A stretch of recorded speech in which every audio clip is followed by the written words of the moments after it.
Lord asked me to read it tonight. I want to give a little bit of background about this poem.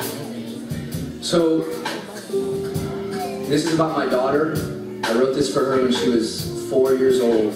She's going to be 13 this month. I confessed a little earlier tonight that I had gotten on the drugs, and I got saved at 19, and I got off the drugs, and at 24, for a very brief period of time, I got back, and I went and did a bunch of stupid stuff, and me and her mom both did, and it didn't turn out well, and to be honest with you, I had to fight. I lost my daughter for a whole year, just confessing this, and I had to get my daughter back, and I had to really live. I had to get my priorities right, and this one time I was with her, and I spent 5 days with her. I took her to the movies, took her to Chuck E. Cheese and all this stuff, and we had a conversation that she said she missed her mom, because her mom disappeared, and her mom, when I was trying to get clean and do everything right, her mom wasn't. Her mom was just going off the deep end doing crazy stuff. So I wrote this poem. I've never read this poem out in public. My daughter's never heard this poem before. I asked her permission if I could, and she said yeah. So I just want to read this poem to you guys. The Lord asked me to read it. I don't know why, but I'm going to read it. Here goes. It's called Family Portrait.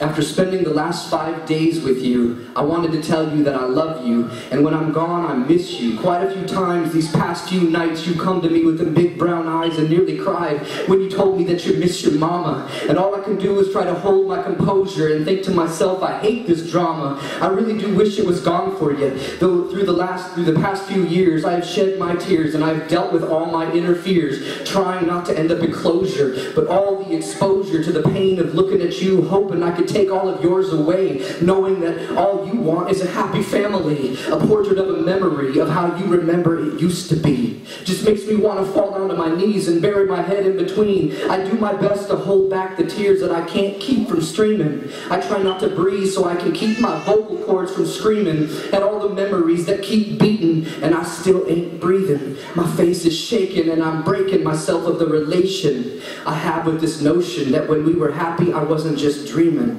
Because you see, that makes it easier to lift my head up and get up if I think it was, because if I knew we were truly happy, I would want that to last. Then I would wake up and realize that's all in the past, and my fragile heart made of glass already cracked will break into pieces, because I look at you and think about how you probably see this and you don't understand, and all you know is that you need this. You want your mom and dad to be together and that we should keep this, but baby, please believe this. We tried so many times and it was grievous. I remember nights when you were right next to us screaming, and you put your arms down to your sides and you lifted your voice to the ceiling, watching us fight like that sent you reeling. And so Daddy had to make a decision that I would never ever put you in that position or place you in a place where that was the condition. So I had to be your protection, even if it meant Mama's rejection. I have to believe there was a lesson somewhere on all this mess, and even though every day I look back second guessing, confessing myself for the wisdom I keep forgetting.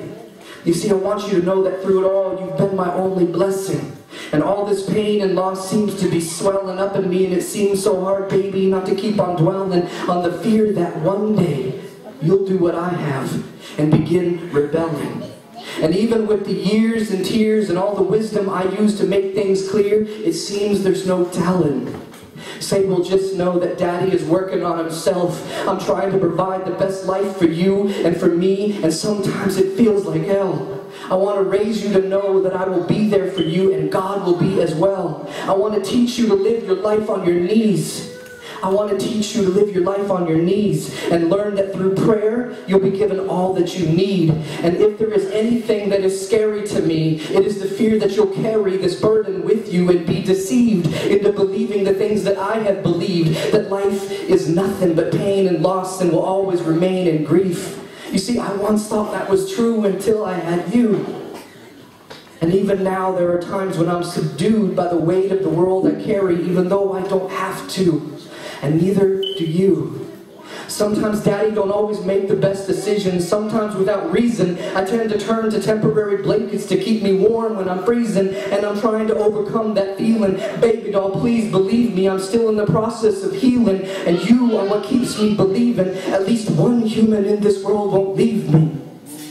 Sable, I'm trying to act as mature as I can about all the things that makes me insecure and makes me turn to the impure. Looking back, it makes me wonder, is it my fault that Mama chose to live her life the way she has in the blur? I know one day she'll return, she'll come back to you and we will be here. We just gotta pray for her and hope the good in her will endure. But sometimes when you tell me you miss your mother, I get so mad that I can't even see clear, and all the lines of right and wrong are smeared, moral issues are gone, because it's last thing I want to hear. I just want to bend time and space and learn to create a place where you are safe and you and me are near. Baby, all I can say is I promise not to do what my father has done. I will not leave you alone, and I will be your dad and be there for you no matter what.